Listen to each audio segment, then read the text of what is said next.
আসসালামু আলাইকুম। Electrical tips এর পক্ষ থেকে জানাই শুভেচ্ছা। সাথে আছি আব্দুল আজিজ স্পিকিং। এখন আমরা দেখব একটা ভেরিয়েবল কিভাবে ঠিক করা যায়। এটা একটা স্পিড কন্ট্রোলার। এখানে আমরা দেখতে পাচ্ছি একটা ভেরিয়েবল দেয়া আছে। এটা আমরা মাঝে মাঝে কাজ করে, মাঝে মাঝে কাজ করে না। এখন দেখবো আমরা এটা কিভাবে ঠিক করতে পারি। তো চলুন দেখে নেওয়া যাক।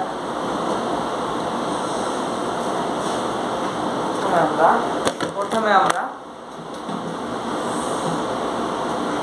খুলে নিলাম।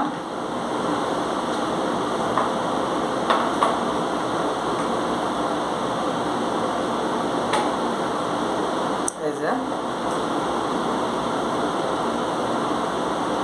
অনেক ময়লা জমে গেছে।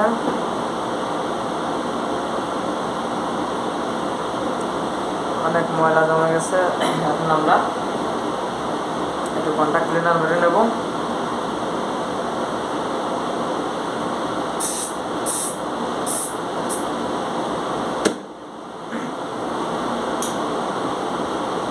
এরপর দেখবো আমরা অনেক ময়লা বেরোচ্ছে।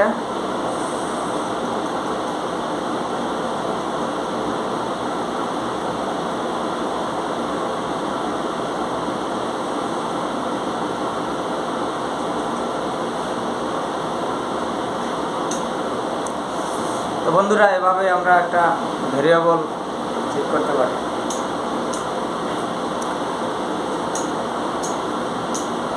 তো এরকম ভিডিও পেতে আমাদের চ্যানেলটি